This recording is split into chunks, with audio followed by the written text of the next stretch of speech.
Hello and welcome to Business Point on Global Television, your hub for topical discussions in the world of business, as well as tech innovation and government policies. Today, we're shining the spotlight on the complexities of doing business in Nigeria, from infrastructure challenges to regulatory complexities in navigating Nigeria's business environment. It can be daunting. Despite these challenges, Nigerians have remained one of Africa's most promising, market, offering vast opportunities for growth and innovation. We delve into the world of business in Nigeria, exploring the challenges, opportunities, and strategies for success with my guest, who is Cadmus Enada Enake, a seasoned business consultant with extensive experience in Nigeria and in the Nigerian market, to navigate the intricacies of Nigeria's business environment and also uncover practical insights for businesses looking to thrive in this dynamic market. We'll be right back after this break. Please stay with us.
Well, many thanks for staying with us. If you've just joined us, this is Business Point on Global Television, your hub for topical discussion in the world of business, tech, innovation, and also looking at government policies. Like I said earlier, we're shining the spotlight on the complexities of doing business in Nigeria, from infrastructure challenges to regulatory complexities, and also, navigating Nigeria's business environment. This can be very daunting. Despite these challenges, Nigeria remains one of Africa's most promising markets, offering vast opportunities for growth and innovation. Join us as we delve into the world of business in Nigeria, exploring the challenges, opportunities, and strategies for success. Our guest on the program is Cadmus Enada Enake, a seasoned business consultant with extensive experience in the Nigerian market. He joins us to navigate the intricacies of Nigeria's business environment and also uncover practical insight for businesses looking to thrive in this dynamic market. Many thanks for joining me on the program, Mr. Cadmus. Thank you very much for the opportunity once again to be part of the program for today. Thank you. It's a pleasure. Let's just dive in because of our time. Let's look at some of the significant challenges businesses here in Nigeria face, particularly when they're operating here in Nigeria. Okay, starting from some of the major challenges that businesses are facing. As a Nigerian, there are a lot of crises that business people face. And at the moment, one of such crises is the issue of the fluctuation of the currencies.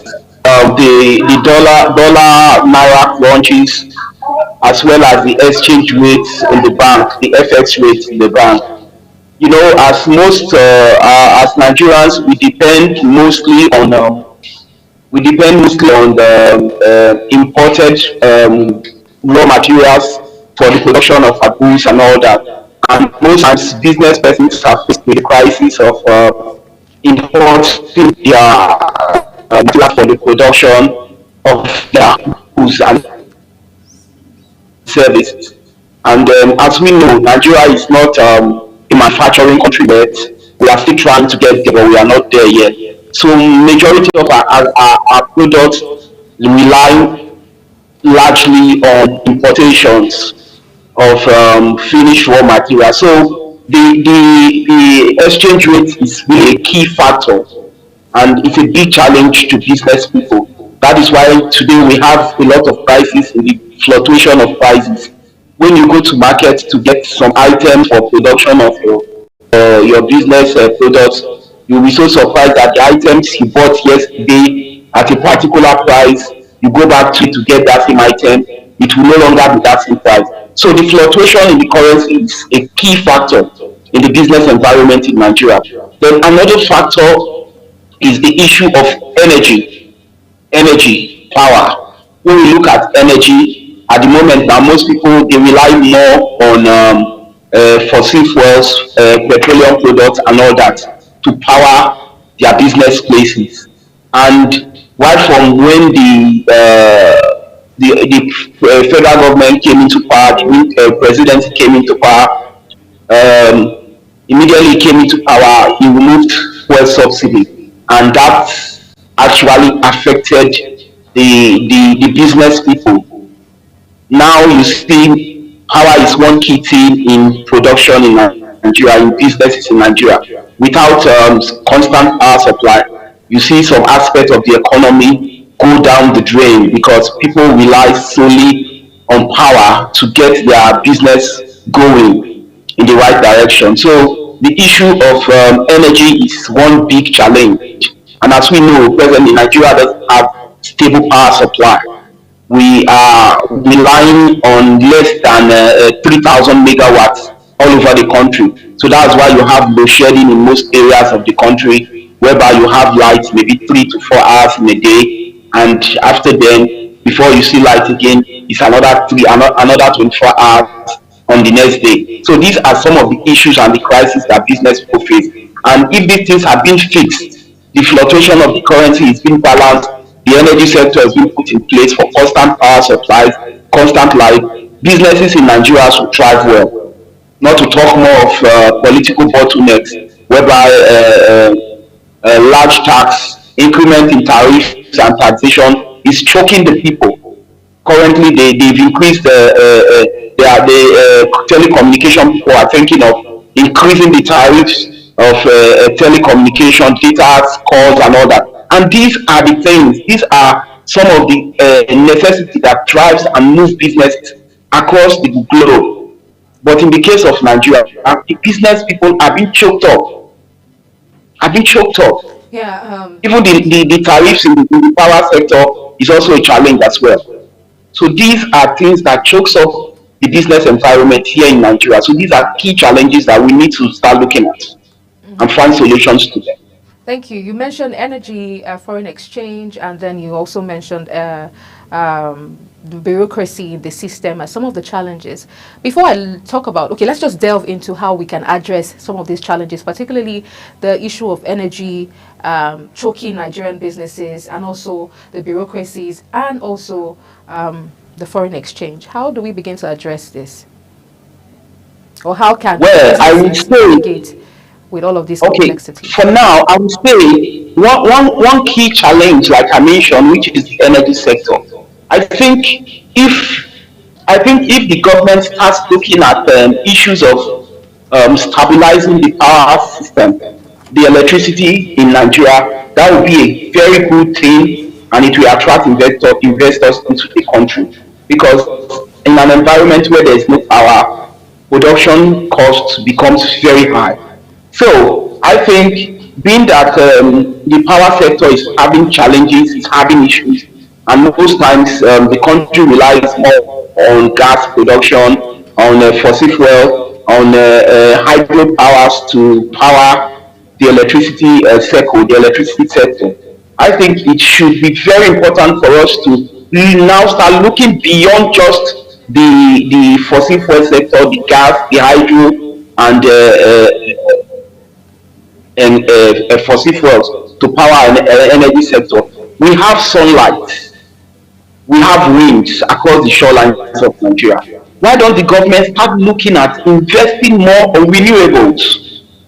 That you don't need to start servicing over and over again. You don't need to start crying of shortage of sunlight. You don't need to start crying of shortage of winds. Just the way it happens in the fossil fuel sector, whereby when there's shortage of gases, it affects the production of electricity. It affects the national grid. When there is shortage of issues with the hydro dams, it affects the supplies of electricity, the distribution of electricity. We don't need that. The government should start looking at ways to create solar farms, to create wind farms across the coastal regions.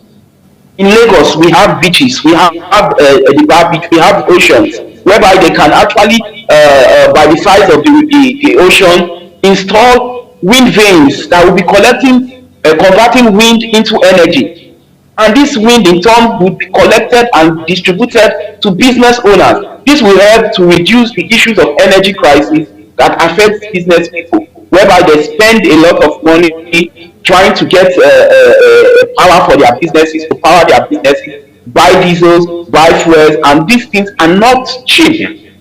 Imagine someone buying a liter of fuel for 1,000 naira, and you have to run that your generator for the whole day. How much fuel will you consume for the whole day that will give you the immediate profit that you make for that day?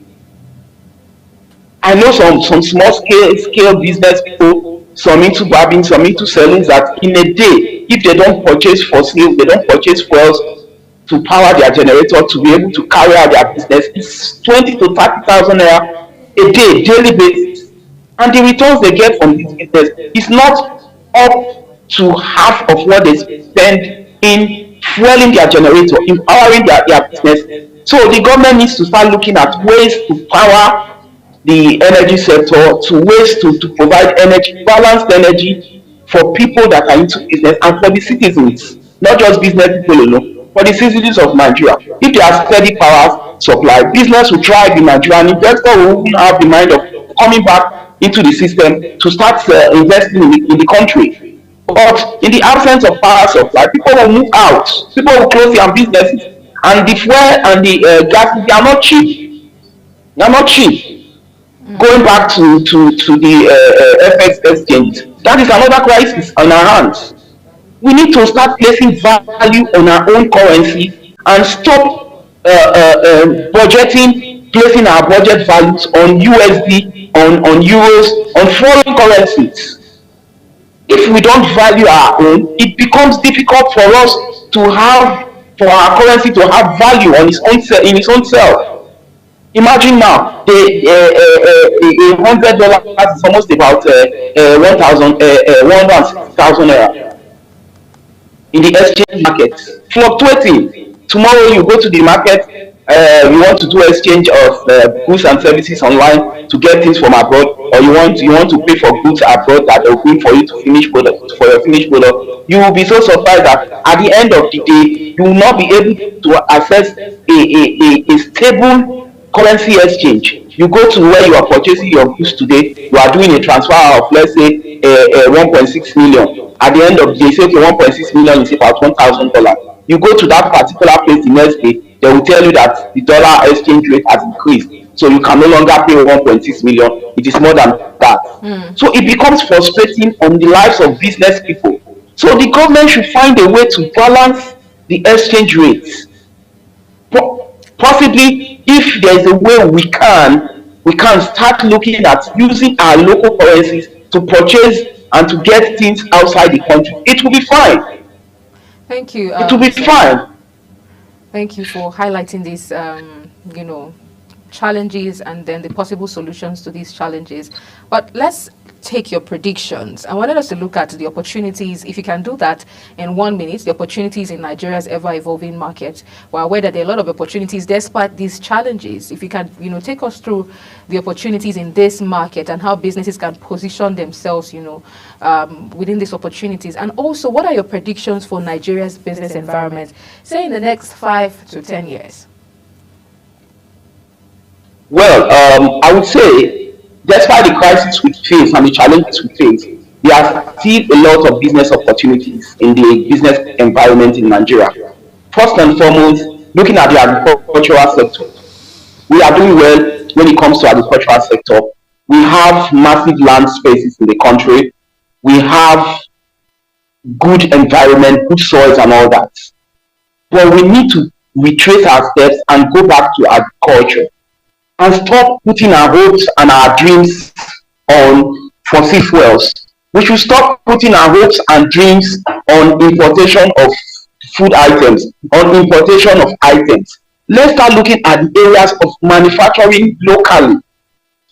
That will help.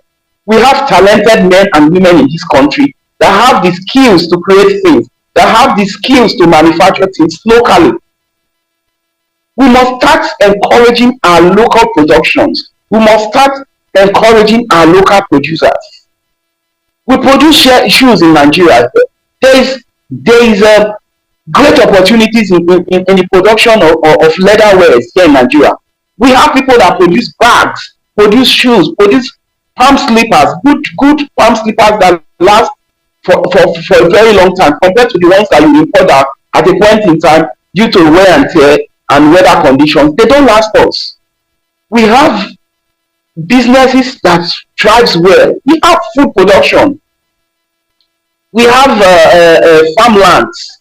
People produce locally made juice now. That is one area where people need to look at. Production of handmade and organic produced food, organic produced juice.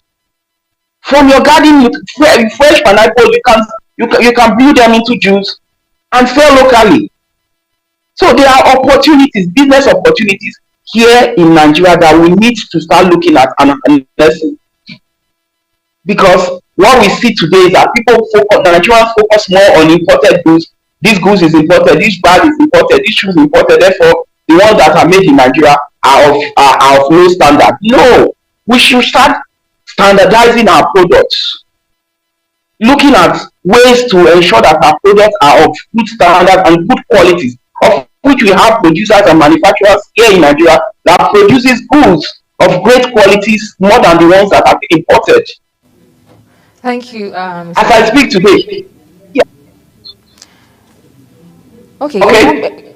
yeah, I can hear you, please. I can hear you, please. Thank you. You just highlighted some of the opportunities that are present and we can take advantage of. I asked a question where, from your predictions, where you see us in the next 5 to 10 years. I'm afraid if you can do that in 1 minute, Okay, 1 minute, please. that'll Yeah. be good. Well, in the next 5 to 10 years, I see Nigeria as a place whereby our mode of production will be taken over more by the IT sector, and those that are able to link up their local businesses with the IT sector, the technological sector, will go far, and they will do great things for Nigeria. Our production quota will increase, but they need to harness the use of technology in pushing and in promoting their locally made products, because we have potentials here in Nigeria, people that are producing things, but they are not seen, they are not known, and they are not heard of. So if those people are able to get link up to exposure to the use of IT, the use of social media, the use of promoting tools, using IT to promote their tools and to make it known both locally and internationally. I think in the next few years, Nigeria will be on the global space when it comes to business and locally manufactured products that are Thank of you. great standard and of global standard. Thank you. Thank Thank you you. very much, Mr. Cadmus, for your contribution and your perspective to this topic of discussion. Well, that's how much we can take on the program. Thank you once again for joining me on Business Point on Global Television. Thank you very much. It's a privilege to be here. Have an amazing day ahead. Well, this is where we draw the curtains on Business Point. We have been speaking with Mr. Cadmus Enaka Enada, who is a business